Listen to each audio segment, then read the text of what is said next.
وقال الذين لا يرجون لقاءنا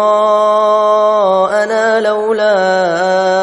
أنزل علينا الملائكة أو نرى ربنا لقد استكبروا في أنفسهم وعتوا عتوا كبيرا يوم يرون الملائكة لا بشرى يومئذ للمجرمين ويقولون حجرا محجورا وقدمنا إلى ما عملوا من عمل فجعلناه هباء منثورا أصحاب الجنة يومئذ خير مستقرا وأحسن مقيلا ويوم تشقق السماء بالغمام ونزل الملائكة تنزيلا الملك يومئذ الحق للرحمن وكان يوما على الكافرين عسيرا ويوم يعض الظالم على يديه يقول يا ليتني اتخذت مع الرسول سبيلا يا ويلتى ليتني لم أتخذ فلانا خليلا لقد أضلني عن الذكر بعد إذ جاءني وكان الشيطان للإنسان خذولا وقال الرسول يا رب إن قوم اتخذوا هذا القرآن مهجورا وكذلك جعلنا لكل نبي عدوا من المجرمين وكفى بربك هاديا ونصيرا وقال الذين كفروا لولا نزل عليه القرآن جملة واحدة كذلك لنثبت به فؤادك ورتلناه ترتيلا ولا يأتونك بمثل إلا جئناك بالحق وأحسن تفسيرا الذين يحشرون على وجوههم إلى جهنم أولئك شر مكانا وأضل سبيلا ولقد آتينا موسى الكتاب وجعلنا معه أخاه هارون وزيرا فقلنا اذهبا إلى القوم الذين كذبوا بآياتنا فدمرناهم تدميرا وقوم نوح لما كذبوا الرسل أغرقناهم وجعلناهم للناس آية وأعتدنا للظالمين عذابا أليما وعادا وثمود وأصحاب الرس وقرونا بين ذلك كثيرا وكلا ضربنا له الأمثال وكلا تبرنا تتبيرا ولقد أتوا على القرية التي أمطرت مطر السوء أفلم يكونوا يرونها بل كانوا لا يرجون نشورا وإذا رأوك إن يتخذونك إلا هزوا أهذا الذي بعث الله رسولا إن كاد ليضلنا عن آلهتنا لولا أن صبرنا عليها وسوف يعلمون حين يرون العذاب من أضل سبيلا أرأيت من اتخذ إلهه هواه أفأنت تكون عليه وكيلا أم تحسب أن أكثرهم يسمعون أو يعقلون إن هم إلا كالأنعام بل هم أضل سبيلا ألم تر إلى ربك كيف مد الظل ولو شاء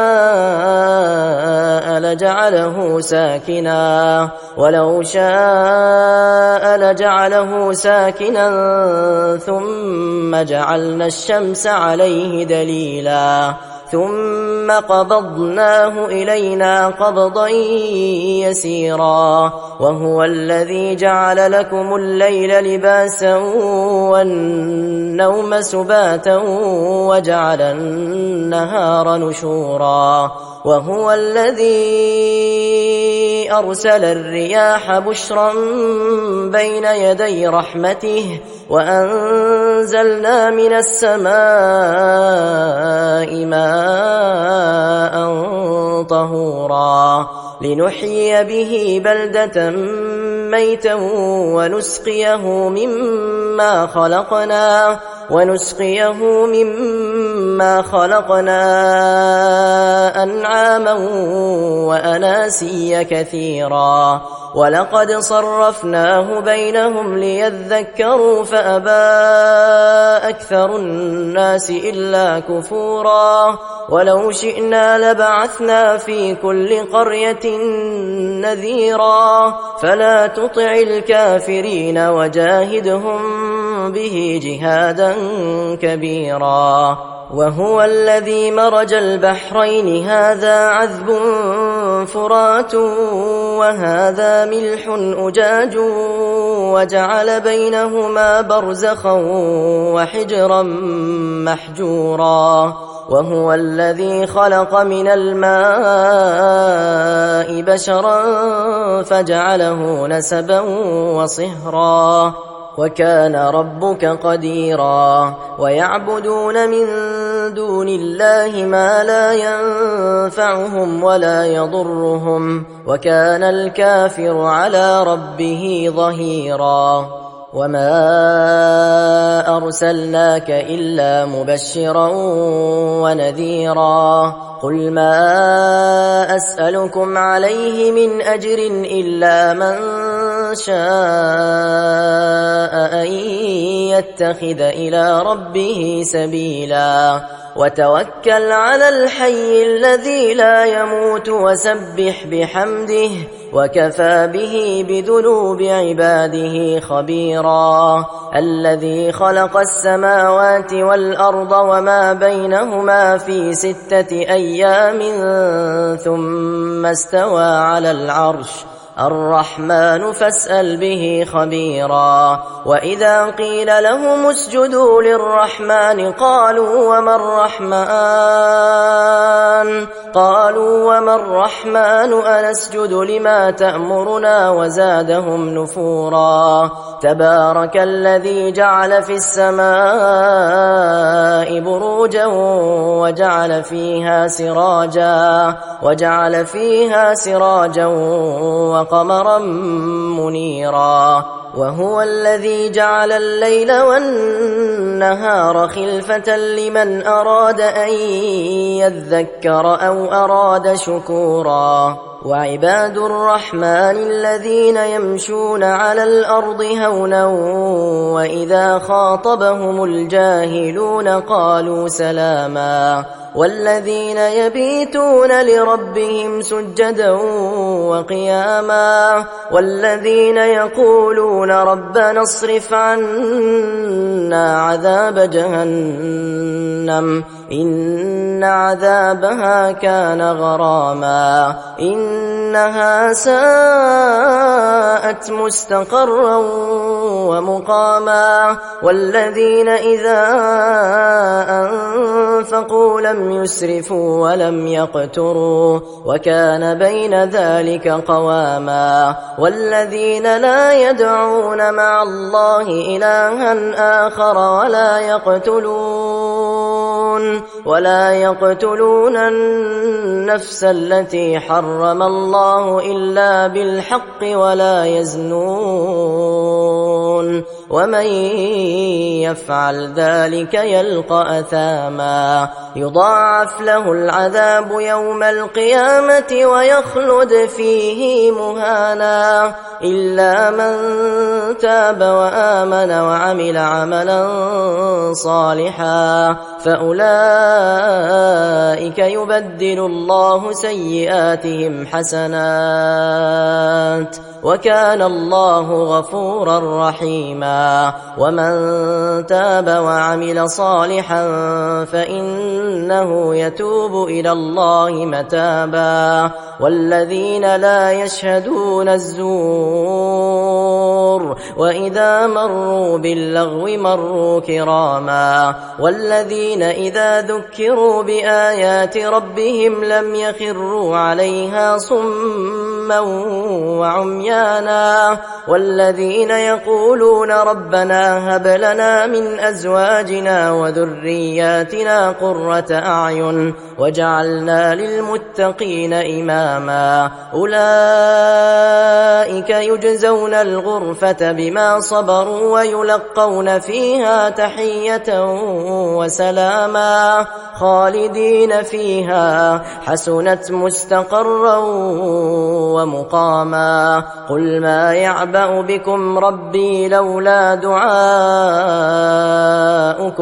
فقد كذبتم فسوف يكون لزاما. بسم الله الرحمن الرحيم. طاسيم.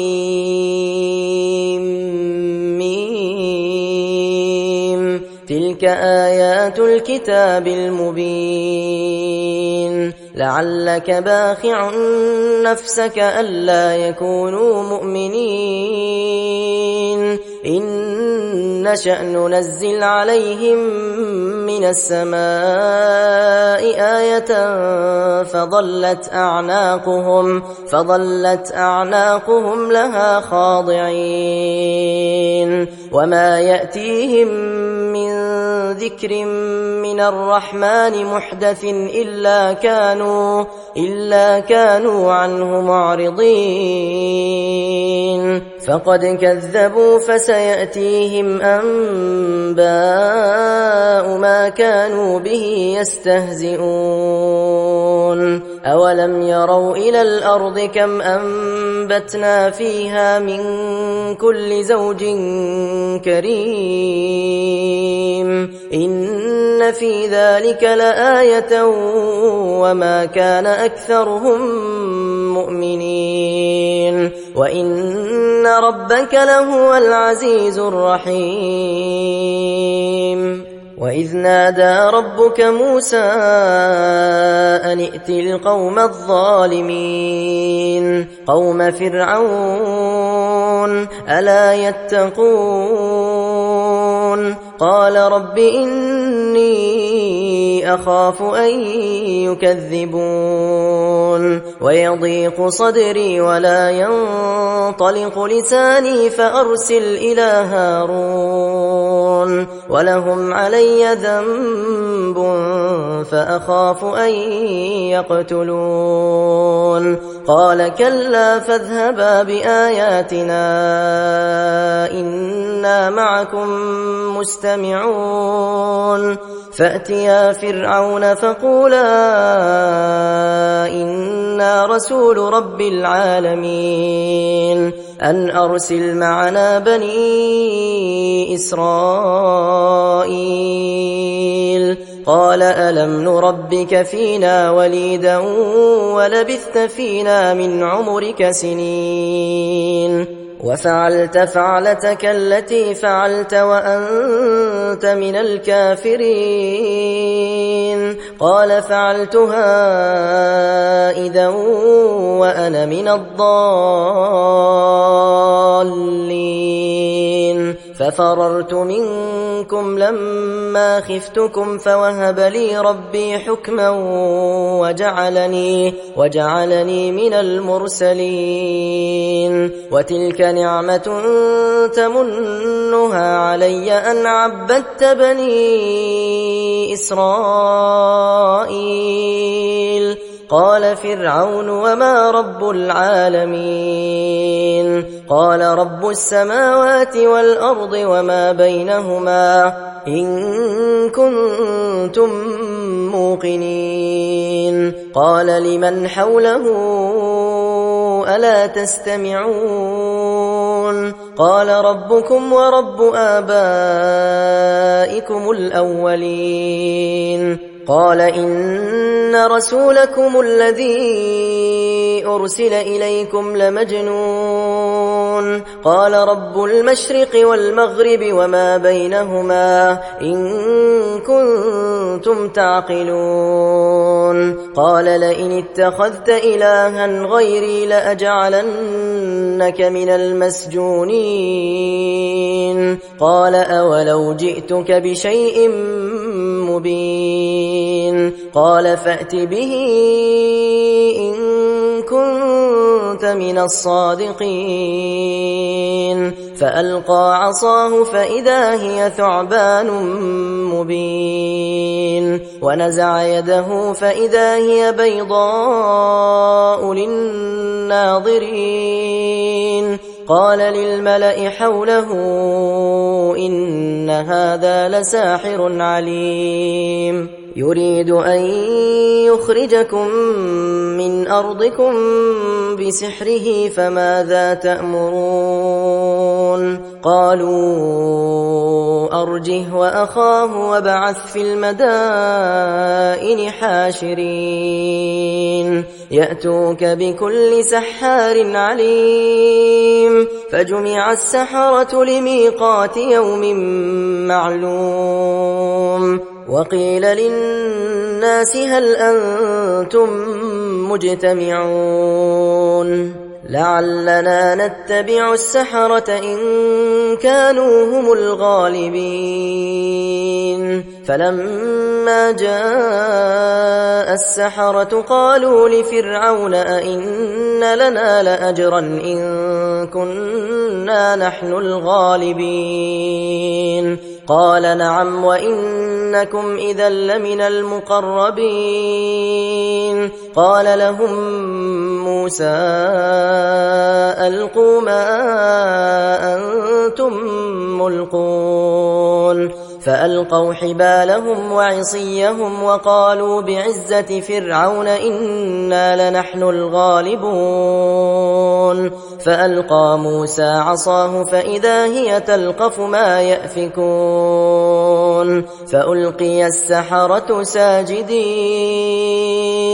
قالوا آمنا برب العالمين رب موسى وهارون قال آمنتم له قبل أن آذن لكم إنه لكبيركم الذي علمكم السحر فلسوف تعلمون لأقطعن أيديكم وأرجلكم من خلاف ولأصلبنكم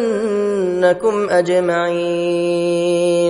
قالوا لا ضير إنا إلى ربنا منقلبون إنا نطمع أن يغفر لنا ربنا خطايانا أن كنا أول المؤمنين وأوحينا إلى موسى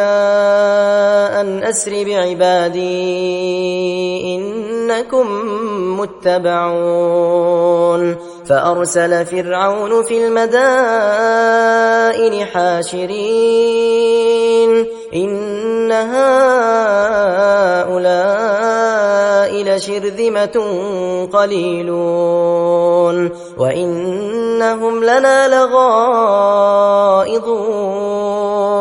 وإنا لجميع حاذرون فأخرجناهم من جنات وعيون وكنوز ومقام كريم كذلك وأورثناها بني إسرائيل فأتبعوهم مشرقين فلما تراءى الجمعان قال أصحاب موسى إنا لمدركون قال كلا إن معي ربي سيهدين فأوحينا إلى موسى أن اضرب بعصاك البحر فانفلق فكان كل فرق كالطود العظيم وأزلفنا ثم الآخرين وأنجينا موسى ومن معه أجمعين ثم أغرقنا الآخرين إن في ذلك لآية وما كان أكثرهم مؤمنين وإن ربك لهو العزيز الرحيم واتل عليهم نبأ إبراهيم إذ قال لأبيه وقومه ما تعبدون قالوا نعبد أصناما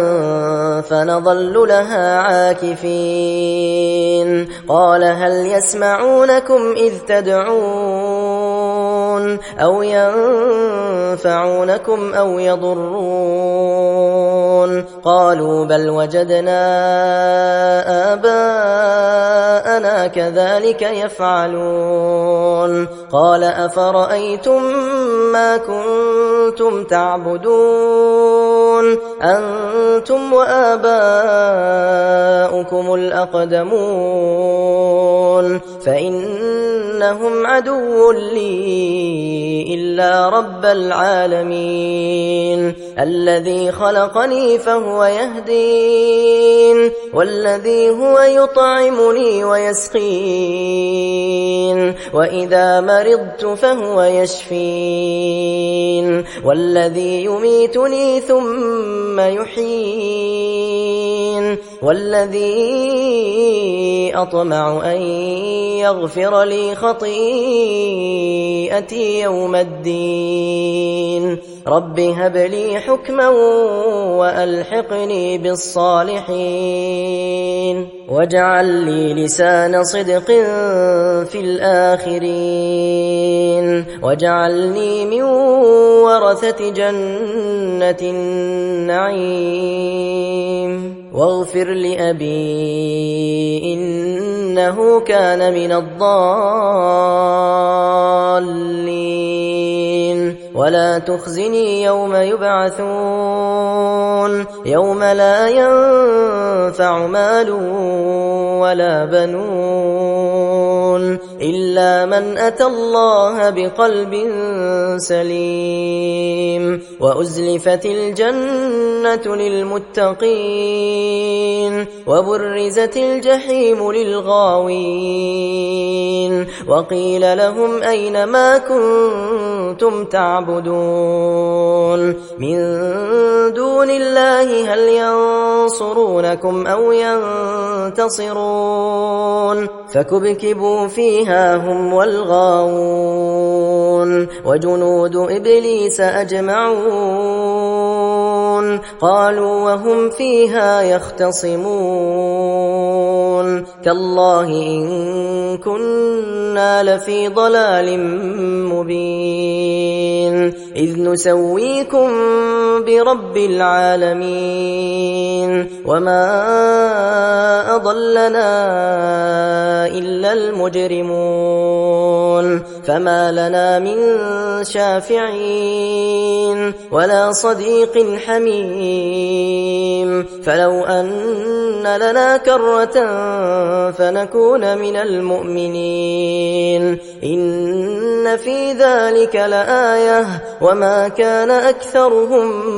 مؤمنين وإن ربك لهو العزيز الرحيم كذبت قوم نوح المرسلين إذ قال لهم أخوهم نوح ألا تتقون إني لكم رسول أمين فاتقوا الله وأطيعون وما أسألكم عليه من أجر إن أجري إلا على رب العالمين فاتقوا الله وأطيعون قالوا أنؤمن لك واتبعك الأرذلون قال وما علمي بما كانوا يعملون إن حسابهم إلا على ربي لو تشعرون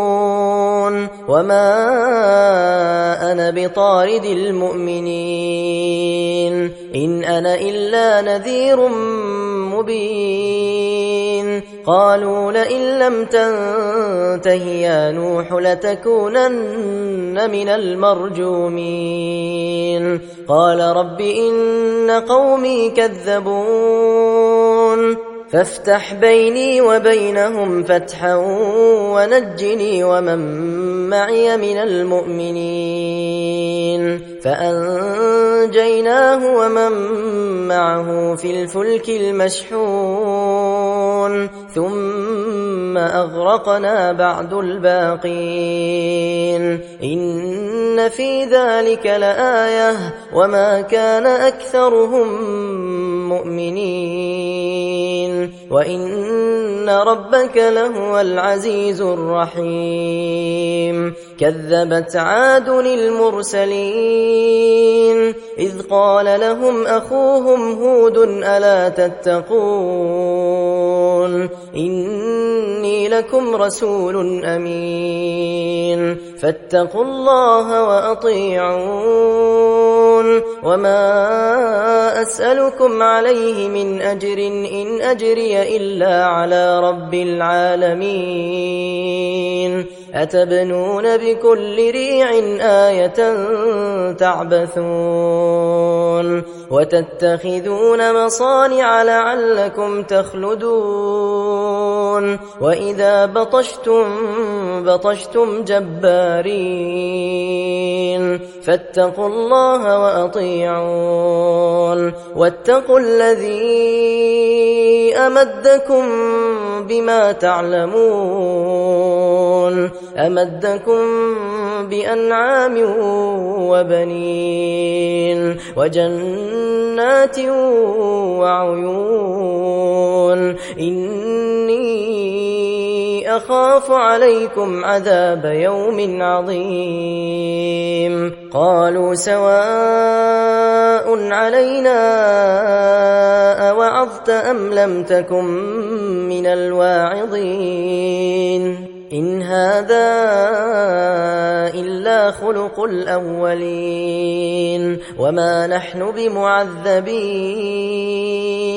فكذبوه فأهلكناهم إن في ذلك لآية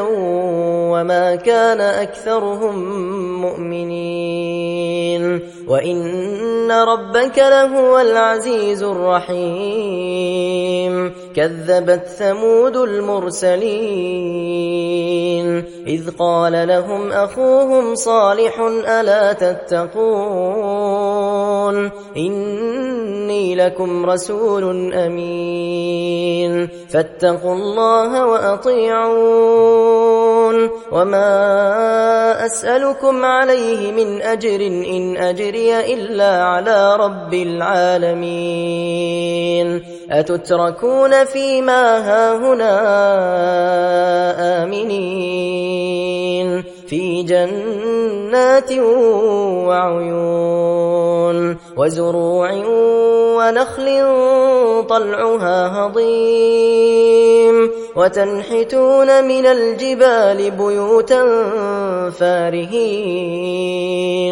فاتقوا الله وأطيعون ولا تطيعوا أمر المسرفين الذين يفسدون في الأرض ولا يصلحون قالوا إنما أنت من المسحرين ما أنت إلا بشر مثلنا فأت بآية إن كنت من الصادقين قال هذه ناقة لها شرب ولكم شرب يوم معلوم ولا تمسوها بسوء فيأخذكم عذاب يوم عظيم فعقروها فأصبحوا نادمين فأخذهم العذاب إن في ذلك لآية وما كان أكثرهم مؤمنين وإن ربك لهو العزيز الرحيم كذبت قوم لوط المرسلين إذ قال لهم أخوهم لوط ألا تتقون إني لكم رسول أمين فاتقوا الله وأطيعون وما أسألكم عليه من أجر إن أجري إلا على رب العالمين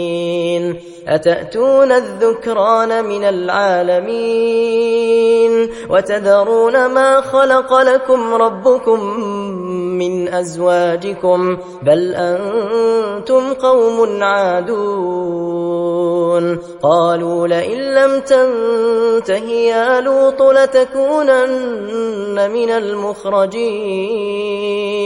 قال إني لعملكم من القالين رب نجني وأهلي مما يعملون فنجيناه وأهله أجمعين إلا عجوزا في الغابرين ثم دمرنا الآخرين وأمطرنا عليهم مطرا فساء مطر المنذرين إن في ذلك لآية وما كان أكثرهم مؤمنين وإن ربك لهو العزيز الرحيم كذب أصحاب الأيكة المرسلين إذ قال لهم شعيب ألا تتقون إني لكم رسول أمين فاتقوا الله وأطيعون وما أسألكم عليه من أجر إن أجري إلا على رب العالمين أوفوا الكيل ولا تكونوا من المخسرين وزنوا بالقسطاس المستقيم ولا تبخسوا الناس أشياءهم ولا تعثوا في الأرض مفسدين واتقوا الذي خلقكم والجبلة الأولين قالوا إنما أنت من المسحرين وما أنت إلا بشر مثلنا وإن نظنك لمن الكاذبين فأسقط علينا كسفا من السماء إن كنت من الصادقين قال ربي أعلم بما تعملون فكذبوه فأخذهم عذاب يوم الظلة إنه كان عذاب يوم عظيم إن في ذلك لآية وما كان أكثرهم مؤمنين وإن ربك لهو العزيز الرحيم وإنه لتنزيل رب العالمين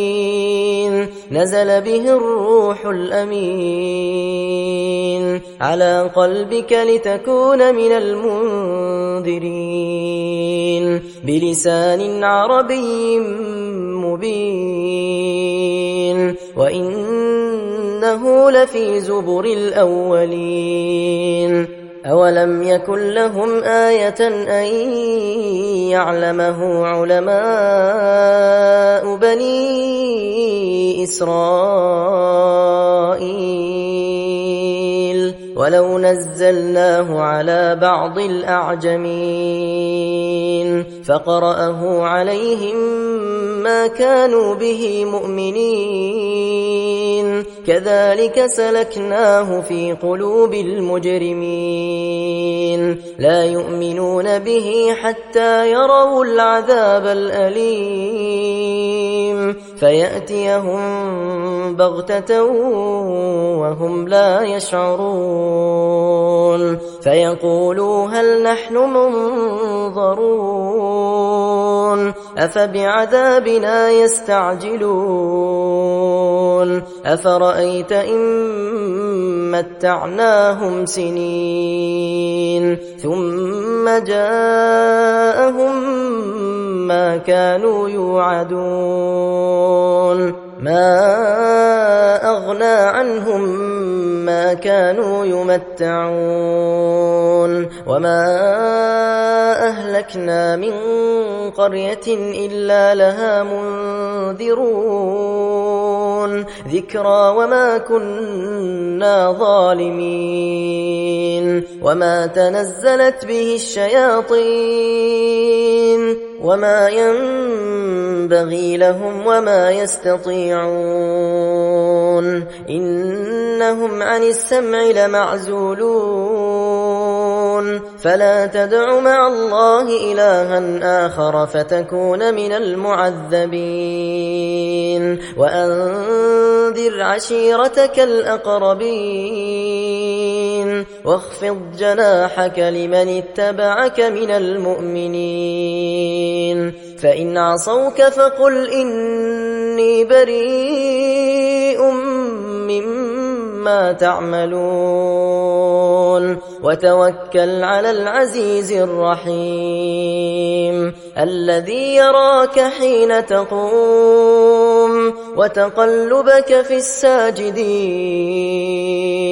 إنه هو السميع العليم هل أنبئكم على من تنزل الشياطين تنزل على كل أفاك أثيم يلقون السمع وأكثرهم كاذبون والشعراء يتبعهم الغاوون ألم تر أنهم في كل واد يهيمون وأنهم يقولون ما لا يفعلون إلا الذين آمنوا وعملوا الصالحات وذكروا الله كثيرا وانتصروا من بعد ما ظلموا وسيعلم الذين ظلموا أي منقلب ينقلبون بسم الله الرحمن الرحيم طاسين تلك آيات القرآن وكتاب مبين هدى وبشرى للمؤمنين الذين يقيمون الصلاة ويؤتون الزكاة وهم بالآخرة هم يوقنون إن الذين لا يؤمنون بالآخرة زينا لهم أعمالهم فهم يعمهون أولئك الذين لهم سوء العذاب وهم في الآخرة هم الأخسرون وإنك لتلقى القرآن من لدن حكيم عليم إذ قال موسى لأهله إني آنست نارا سآتيكم منها بخبر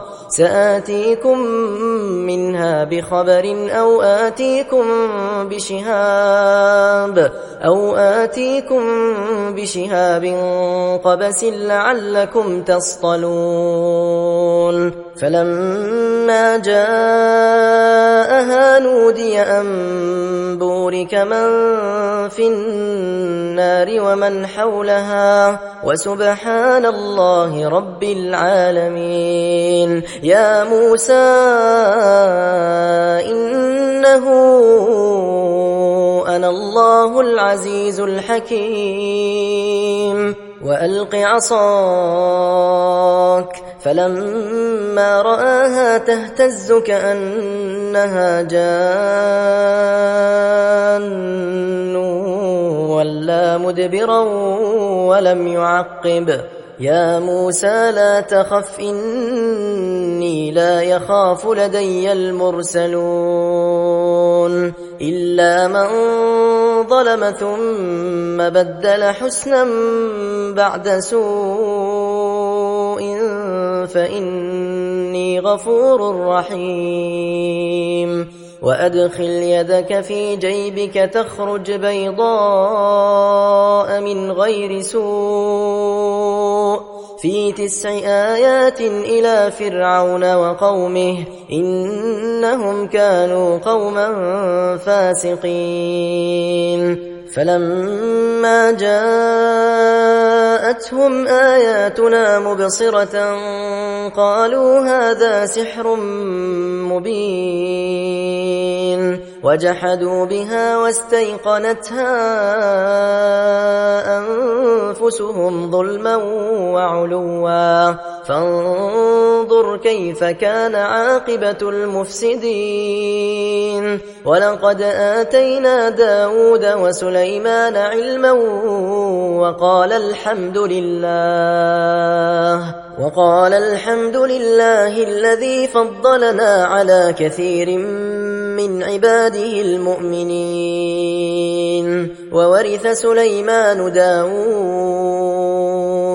وقال يا أيها الناس علمنا منطق الطير وأوتينا من كل شيء إن هذا لهو الفضل المبين. وحشر لسليمان جنوده من الجن والإنس والطير فهم يوزعون حتى إذا أتوا على واد النمل قالت نملة يا أيها النمل ادخلوا مساكنكم لا يحطمنكم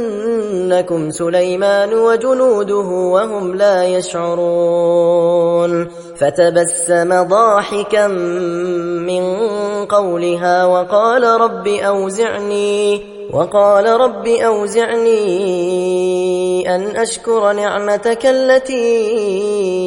أنعمت علي وعلى والدي وأن أعمل صالحا ترضاه وأدخلني برحمتك في عبادك الصالحين. وتفقد الطير فقال ما لي لا أرى الهدهد أم كان من الغائبين لأعذبنه عذابا شديدا أو لأذبحنه أو ليأتيني بسلطان مبين. فمكث غير بعيد فقال أحطت بما لم تحط به وجئتك من سبأ بنبأ يقين. إني وجدت امرأة تملكهم وأوتيت من كل شيء ولها عرش عظيم. وجدتها وقومها يسجدون للشمس من دون الله وزين لهم الشيطان أعمالهم فصدهم عن السبيل فهم لا يهتدون. ألا يسجدوا لله الذي يخرج الخبأ في السماوات والأرض ويعلم ما تخفون وما تعلنون.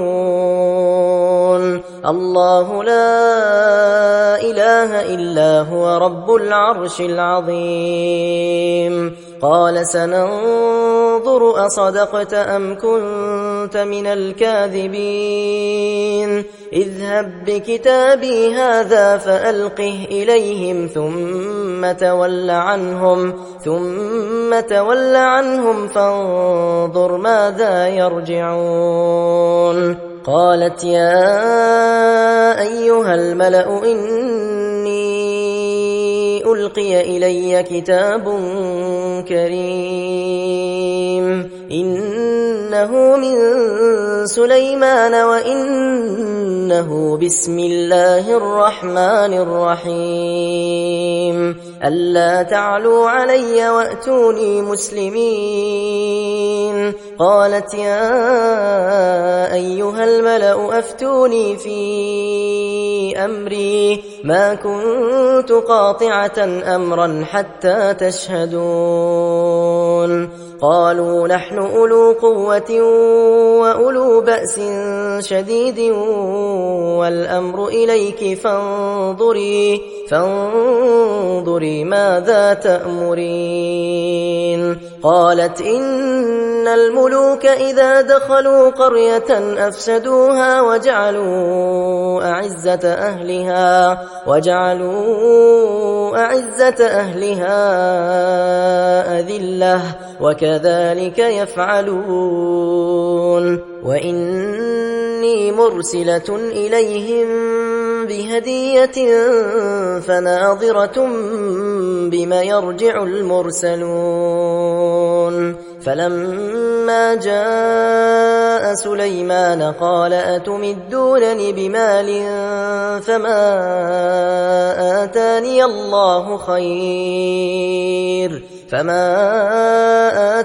الله خير مما آتاكم بل أنتم بهديتكم تفرحون. ارجع إليهم فلنأتينهم بجنود لا قبل لهم بها ولنخرجنهم منها أذلة وهم صاغرون. قال يا أيها الملأ أيكم يأتيني بعرشها قبل أن يأتوني مسلمين. قال عفريت من الجن أنا آتيك به قبل أن تقوم من مقامك وإني عليه لقوي أمين. قال الذي عنده علم من الكتاب أنا آتيك به قبل أن يرتد إليك طرفك فلما رآه مستقرا عنده قال هذا من فضل ربي ليبلوني أأشكر أم أكفر ومن شكر فإنما يشكر لنفسه ومن كفر فإن ربي غني كريم. قال نكروا لها عرشها ننظر أتهتدي أم تكون من الذين لا يهتدون. فلما جاءت قيل أهكذا عرشك قالت كأنه هو وأوتينا العلم من قبلها وكنا مسلمين. وصدها ما كانت تعبد من دون الله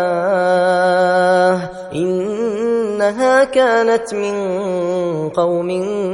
كافرين. قيل لها ادخل الصرح فلما رأته حسبته لجة وكشفت عن ساقيها قال إنه صرح ممرد من قوارير. قالت رب إن إني ظلمت نفسي وأسلمت مع سليمان لله رب العالمين. ولقد أرسلنا إلى ثمود أخاهم صالحا أن اعبدوا الله فإذا هم فريقان يختصمون. قال يا قوم لم تستعجلون بالسيئة قبل الحسنة لولا تستغفرون الله لعلكم ترحمون. قالوا اطيرنا بك وبمن معك قال طائركم عند الله بل أنتم قوم تفتنون. وكان في المدينة 9 رهط يفسدون في الأرض ولا يصلحون. قالوا تقاسموا بالله لنبيتنه وأهله ثم لنقولن لوليه ما شهدنا مهلك أهله وإنا لصادقون. ومكروا مكرا ومكرنا مكرا وهم لا يشعرون. فانظر كيف كان عاقبة مكرهم أنا دمرناهم وقومهم أجمعين. فتلك بيوتهم خاوية بما ظلموا إن في ذلك لآية لقوم يعلمون. وأنجينا الذين آمنوا وكانوا يتقون. ولوطا إذ قال لقومه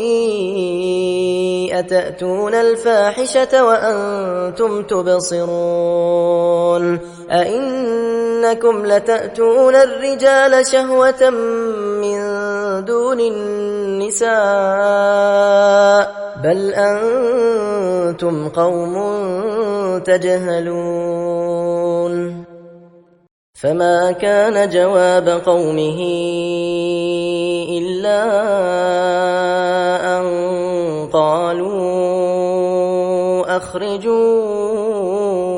آل لوط من قريتكم إنهم أناس يتطهرون. فأنجيناه وأهله إلا امرأته قدرناها من الغابرين. وأمطرنا عليهم مطرا فساء مطر المنذرين. قل الحمد لله وسلام على عباده الذين اصطفى الله خير أم ما يشركون.